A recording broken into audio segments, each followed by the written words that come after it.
कहानी की शुरुआत में हम हिडियो सुजुकी नाम के एक मांगा आर्टिस्ट को देखते हैं। जापान में एक सक्सेसफुल मांगा आर्टिस्ट बनना बहुत से लोगों का सपना होता है। जब वो रात को काम से घर लौटा तो उसकी गर्लफ्रेंड टेको उसका इंतजार कर रही थी। उन्होंने कुछ देर टीवी देखा और फिर वो ड्रॉ करने बैठ गया, लेकिन मोटिवेशन आ ही नहीं रही थी। तो उसने अपनी अलमारी से एक बंदूक निकाली और उसे पकड़कर शीशे के सामने खड़ा हो गया। सुबह जब सुजुकी अपने पब्लिशर को उसका आइडिया दिखा रहा था तो चारों तरफ लोग खांस रहे थे, मानो हर कोई एक साथ बीमार हो गया हो। पब्लिशर ने सुजुकी से कहा, मसाला कहाँ है? इतना नॉर्मल क्यों है सब इसमें? अगली बार कुछ अच्छा काम लेकर आना। चलो।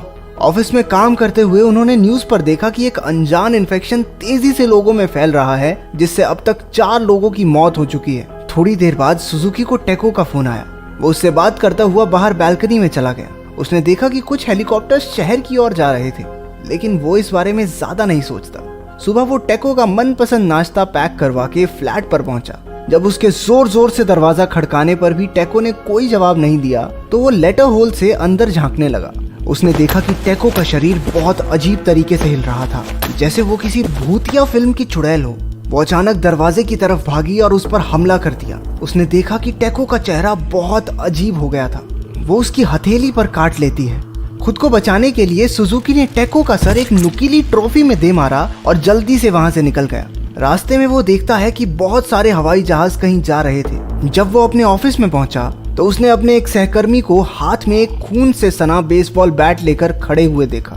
पता चला कि उसकी टीम के बाकी सारे लोग ज़ॉम्बीज में बदल गए थे और खुद को बचाने के लिए उसे उन्हें मारना पड़ा। उसने सुजुकी को बताया कि ज़ॉम्बीज को मारने के लिए उनके सर को उड़ाना जरूरी है और जिसको भी ज़ॉम्बी काट ले वो इन्फेक्टेड हो जाएगा। उसके सहकर्मी को भी लड़ाई के दौरान एक ज़ॉम्बी ने काट लिया था। इससे पहले कि वो एक ज़ॉम्बी में बदल जाए, उसने खुद को मार देने का फैसला लिया। जब सुजुकी की एक और ज़ॉम्बी कलीग वहां पर आई तो वो जल्दी से वहां से निकल गया। सड़क पर ज्यादातर लोग इस वायरस से अनजान थे, लेकिन धीरे धीरे लोगों को समझ आया कि उनके बीच आदमखोर ज़ॉम्बीज घूम रहे हैं। सुजुकी एक पुलिस वाले के पास गया, लेकिन वो भी एक ज़ॉम्बी निकला। हर तरफ अफरा तफरी मची हुई थी। लोग पागलों की तरह इधर उधर भाग रहे थे। गाड़ियां एक दूसरे से टकराने लगी। इस सब के बीच सुजुकी को एक टैक्सी दिखाई दी, जिसका ड्राइवर अंदर घोड़े बेच के सो रहा था। हिरोमी नाम की एक लड़की उसके पास आई। वो भी टैक्सी में जल्द से जल्द यहाँ से निकलना चाहती थी, लेकिन इतने में एक ज़ॉम्बी उनकी तरफ बढ़ने लगा। सुजुकी ने इमेजिन किया कि उसने बैग से बंदूक निकाली और बम, लेकिन ये सब उसके दिमाग में था। असल में तो भैया चुटकी बजाकर ज़ॉम्बी को मार रहे थे। मतलब कमाल। अचानक सूट बूट पहने एक आदमी आया और टैक्सी में घुसने की कोशिश करने लगा। उनकी दरवाजे पीटने की आवाज से ड्राइवर उठा और वो तीनों गाड़ी में बैठकर वहां से निकले। थोड़ी देर बाद वो सूट बूट वाला आदमी फोन पर किसी को कहता है कि सबको मार दो, अगर इन्फेक्टेड है तो प्राइम मिनिस्टर को उड़ा दो। फोन कटने के बाद हमने देखा कि उसके हाथ पर काटे जाने का निशान था। जल्द ही उसकी नसें काली पड़ने लगी। वो एक ज़ॉम्बी में बदलने लगा। उसने ड्राइवर से एक टिश्यू मांगा, लेकिन मौका देखकर उसने ड्राइवर के हाथ पर अपने दांत कड़ा दिए।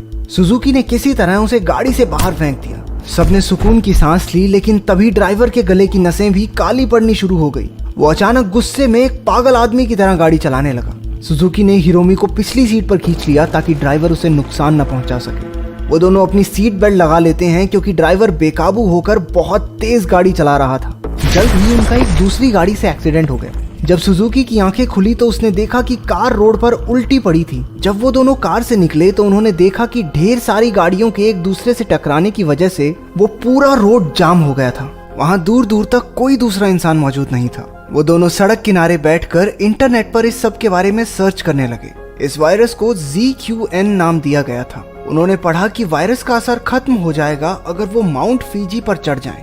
इससे पहले कि वो इसके बारे में और पढ़ पाते, फोन की बैटरी खत्म हो गई। उन्होंने एक वीरान पड़े घर में रात गुजारी। सुजुकी ने अपने बैग से मेलन ब्रेड निकाली जो वो टेको के लिए लाया था। खाना खाते समय वो दोनों सुजुकी की बंदूक के बारे में बात करते हैं। उसने कहा कि मैंने शहर में बंदूक इसलिए नहीं निकाली क्योंकि ऐसा करना कानून के खिलाफ है, जबकि सच्चाई तो ये है कि वो थोड़ा सा फट्टू है। हायरोमी ने उसे बताया कि जैसे वो अपनी बंदूक को लकी मानता है, ठीक वैसे ही हायरोमी अपने ईयरफोन्स को। वो दोनों बैठकर गाने सुनने लगे। बातों बातों में हायरोमी ने उसे बताया कि वो उसके साथ सुरक्षित महसूस करती है। अगले दिन जब सुजुकी नींद से उठा, वो उसके कंधे पर सर रखकर सो रही हायरोमी को निहारता है। तभी उसका ध्यान हायरोमी की गर्दन पर मौजूद काटने के निशान पर गया। वो फट से खड़ा हुआ और उस पर बंदूक तान दी। हायरोमी ने बताया कि उसके पड़ोसी के बच्चे ने 2 दिन पहले उसे काटा था और क्योंकि ये वायरस एक माँ के दूध से भी फैलता है, तो ये मुमकिन है कि वो भी इन्फेक्टेड हो। उसने सुजुकी को उसे मारने को कहा क्योंकि वैसे भी अब इस दुनिया में उसके जीने की कोई वजह बाकी थी नहीं। सुजुकी ने बताया कि उसे भी उसकी गर्लफ्रेंड ने काटा था और वो हायरोमी की हिफाजत करेगा जब तक वो माउंट फिजी नहीं पहुंच जाते। थोड़ी देर बाद हायरोमी की तबीयत खराब होने लगी। उसने सुजुकी को अपने ईयरफोन्स दिए और वहां से जाने को कहा क्योंकि ज़ॉम्बी बनकर वो उसे खाना नहीं चाहती। सुजुकी को थोड़ी दूर एक इंसान दिखाई दिया और वो भागते हुए उसके पास गया, लेकिन वो आदमी पहले से ही इन्फेक्टेड निकला। उसने सुजुकी पर हमला कर दिया और उसे मारने ही वाला था कि हायरोमी ने ऐन मौके पर वहां पहुंचकर उसकी जान बचाई। वो पूरी तरह से ज़ॉम्बी नहीं बनी थी, लेकिन उसके अंदर उनकी सुपरनैचुरल स्ट्रेंथ जरूर आ गई थी। वो सुजुकी को कोई नुकसान नहीं पहुंचाती। आधी ज़ॉम्बी बनने के बाद से हायरोमी ने बोलना बिल्कुल बंद कर दिया था क्योंकि सुजुकी को हायरोमी से कोई खतरा महसूस नहीं होता, तो वो दोनों साथ ही अपने सफर को जारी रखते हैं। कुछ दिन बीत जाने के बाद सुजुकी को सड़क पर एक शॉपिंग कार्ट मिला। उसे उसमें खाना तो नहीं मिला, लेकिन वो सो रही हायरोमी को उसमें बैठाकर फ्यूजी आउटलेट पार्क की तरफ बढ़ने लगा। वहां पहुंचकर उसने देखा कि पूरा आउटलेट एकदम खाली था। वो एक स्टोर में कुछ जैकेट्स ट्राई करने लगा कि तभी एक ज़ॉम्बी ने उस पर हमला कर दिया। क्योंकि हायरोमी सो रही थी तो वो उसकी मदद भी नहीं कर पाती, लेकिन सुंगुमी ओडा नाम की एक लड़की ने उस ज़ॉम्बी को कुल्हाड़ी से मार गिराया। जल्द ही वहां कुछ और इंसान भी आ गए।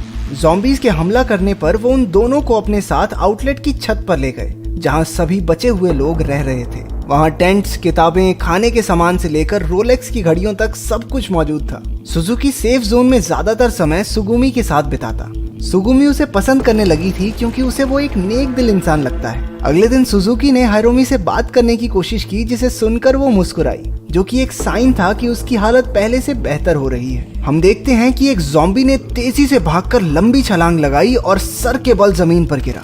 इसके बाद सुजुकी एक मीटिंग में गया जहां सब लोग प्लान बना रहे थे बेसमेंट में रखे खाने तक पहुंचने का। उसके लिए उन्होंने सुजुकी से उसकी बंदूक मांगी और उनके लीडर यूरा ने कहा कि अगर वो नहीं माना तो वो हायरोमी को मार देंगे। इस दौरान कुछ लोग हायरोमी तक पहुंचने की कोशिश करते हैं, लेकिन सुगामी ने उन्हें रोका। सुजुकी को कुछ ठीक सा नहीं लग रहा था, तो वो हड़बड़ाहट में मीटिंग छोड़कर हायरोमी के टेंट की तरफ भागा।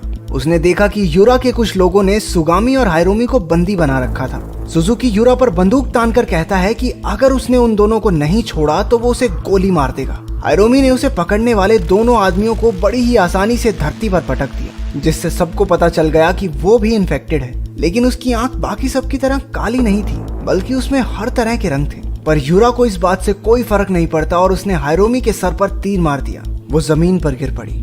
उन्होंने सुजुकी की बंदूक उससे छीन ली और उसे पूरी तरह से पीटा। जल्द ही वो सब इस बात पर लड़ने लगे कि आखिर उसे मारेगा कौन। एक दूसरा आदमी यूरा की जगह खुद को लीडर घोषित कर देता है। वो सुजुकी को जिंदा छोड़ देते हैं। वो बाहर आकर सुगामी से मिला, जो हायरोमी के टेंट के सामने बैठी थी।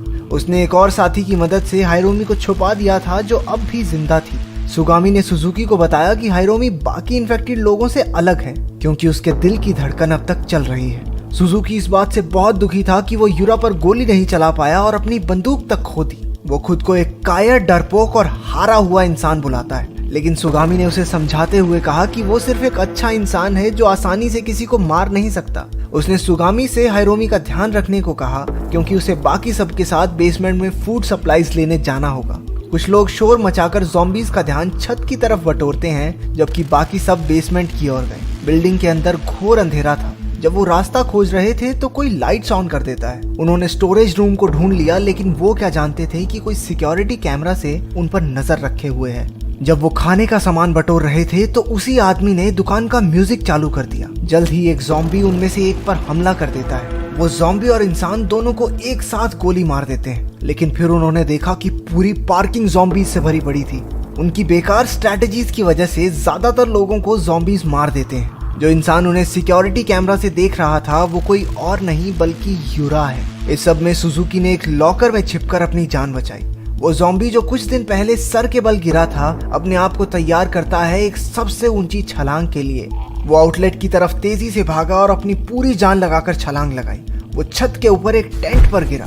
जल्द ही वहां मौजूद एक लड़की ने उसे देखा। ज़ॉम्बी उसे मारकर खा गया। उसने जल्द ही एक और लड़की पर हमला किया और बेरहमी से उसकी भी हत्या कर दी। यूरा ने एक पास की डालकर आउटलेट के सभी दरवाजों को खोल दिया ताकि और ज़ॉम्बीज अंदर आ जाएं। सुजुकी अभी भी उसी लॉकर में छिपा था जब उसने वॉकी टॉकी पर किसी को बोलते सुना कि एक ज़ॉम्बी ने छत पर लगभग सभी लोगों को मार दिया है।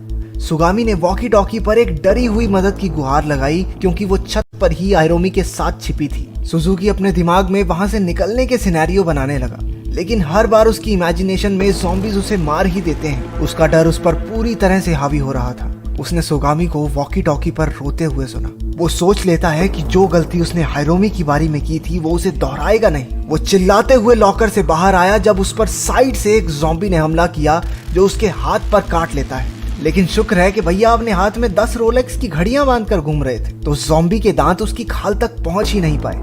उसने वॉकी टॉकी पर सुगामी से कहा कि वो उन्हें बचाने आ रहा है, लेकिन सुगामी ने प्लान बनाया कि वो सब पार्किंग लॉट में मिलेंगे। इधर सुजुकी अपने शातिर दिमाग से ज़ॉम्बीज से लड़ रहा था और उधर सुगामी हायरोमी को उठाए पार्किंग लॉट तक पहुंचने की कोशिश में लगी थी। वहां पहुंचने पर उसे यूरा मिला, जिसने उसे सुजुकी को छोड़कर उसके साथ चलने को कहा, पर उसे भी एक ज़ॉम्बी ने काट लिया जिससे वो भी इन्फेक्टेड हो गया। सुगामी हायरोमी को लेकर वहां से भागी। यूरा उनका पीछा कर ही रहा था कि सुजुकी ने सही वक्त पर अपनी बंदूक के साथ एंटर मारी और बूम, जल्द ही ज़ॉम्बीज का एक झुंड उनकी तरफ बढ़ने लगा। उन्हें समझ ही नहीं आ रहा था कि क्या करें, कैसे बचें। लेकिन तभी हायरोमी ने इन्फेक्टेड होने के बाद पहली बार अपना मुंह खोला। उसने सुजुकी से कहा कि वो उसके साथ सुरक्षित महसूस करती है। उसके हौसले को बढ़ाने के लिए इतना काफी था। सुजुकी ने अपनी बंदूक उठाई और ज़ॉम्बीज के एक के बाद एक पट से हेडशॉट लेने लगा। आखिर में हायरोमी, सुजुकी और सुगामी ही बचे। एथलीट ज़ॉम्बी को छोड़कर बाकी सारे ज़ॉम्बीज मारे जा चुके थे। अब सिर्फ एक ही गोली बची थी। वो तेजी से सुजुकी की तरफ भागा, लेकिन उसने ऐन मौके पर उसका भेजा उड़ा दिया। पर क्योंकि उस ज़ॉम्बी का सर पहले से ही पिचका पड़ा था, वो फिर से उठ खड़ा हुआ और हायरोमी और सुगामी की ओर बढ़ा। लेकिन हमारे हीरो ने उसके मुंह पर बंदूक का बट घुमाकर मारा और उसके बचे खुचे दिमाग को भी उड़ा दिया। वो तीनों एक गाड़ी में वहां से सुरक्षित निकल गए। अगर तुम